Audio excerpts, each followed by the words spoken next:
हाल ही में दिल्ली में हुए साक्षी मर्डर केस ने सभी को हैरान कर दिया है। मर्डर के वीडियो को देखने के बाद कई लोगों की रूह तक कांपने लगी। ये केस हमारे लिए बहुत ही शर्मनाक घटना है, क्योंकि उस 16 साल की लड़की को वो लड़का चाकू से लगभग 20 बार मारता है और उससे भी उसका मन नहीं भरता तो वो उसके ऊपर एक बड़ा पत्थर डाल देता है, जिससे उस लड़की का सिर फट जाता है और वो मर जाती है। ये घटना हमारे लिए शर्मनाक इसलिए भी है क्योंकि जब वो लड़का उस साक्षी को मार रहा था तब उसके पास लगभग 15 से भी ज्यादा लोग थे, लेकिन किसी ने भी उसे बचाने की कोशिश नहीं की। यह घटना दिल्ली के लिए बहुत ही शर्मनाक है। 28 मई 2023 को रात के 8:45 पर इस 16 साल की लड़की को मार डाला, वो भी किसी सुनसान जगह पर नहीं, एक गली में जहां करीब 20 से 25 लोग वहां से बार बार जा रहे थे। अगर आपने इस दर्दनाक हादसे की वीडियो देखी होगी तो आपकी भी शायद से रूह कांपने लगी होगी। साक्षी दीक्षित और मोहम्मद साहिल। दरअसल ये केस शुरुआत होता है मोहम्मद साहिल से, जो 20 साल का लड़का है और दिल्ली में रहता है। रिपोर्ट के मुताबिक साहिल एक आवारा लड़का है जो अपने इलाके में लोगों से लड़ाई करता है, शराब पीता है।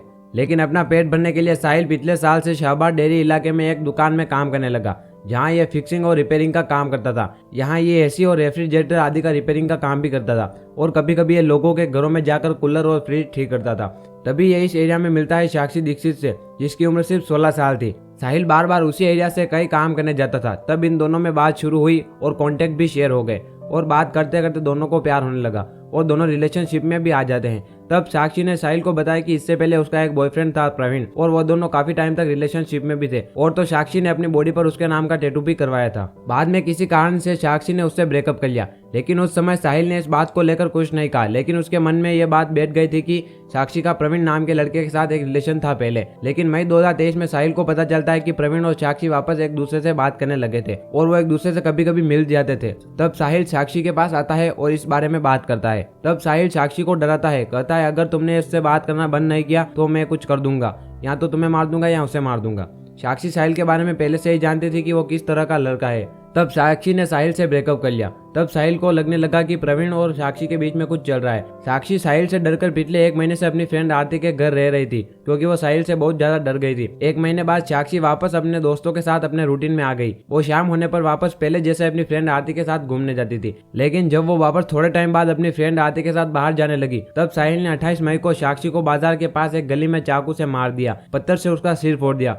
तब आरती अपनी दूसरी दोस्त को लेने पास ही दूसरी गली में गई थी। लेकिन जब साहिल साक्षी को मार रहा था तब वहां पर किसी ने भी उसे बचाने की कोशिश नहीं की। सिर्फ एक आदमी ने उसे बचाने की कोशिश की, पर बाद में वो भी चला गया। बाद में साहिल वहां से अपनी मौसी के यहाँ बुलंदशहर चला जाता है। लेकिन पुलिस जब उसे ढूंढ रही थी तब साहिल के परिवार वालों ने पुलिस को बताया कि वो बुलंदशहर अपनी मौसी के यहाँ हो सकता है, और उसी सुबह उसकी मासी फोन करके बता देती है कि साहिल यहाँ है। तब साहिल को बुलंदशहर में अरेस्ट कर लिया जाता है। अब साहिल को सजा मिलेगी, लेकिन कितने समय बाद, क्योंकि हमारे देश की हालत तो आपको पता ही है कानून के मामले में कैसी है। इस वीडियो को ज्यादा से ज्यादा शेयर कीजिएगा, क्योंकि ऐसी घटना वापस किसी और लड़की के साथ ना हो, और इससे यह पता चलता है कि हमारे देश में लोग कितना ज्यादा डरते हैं। साहिल ने एक काम सरेआम लोगों के सामने किया था।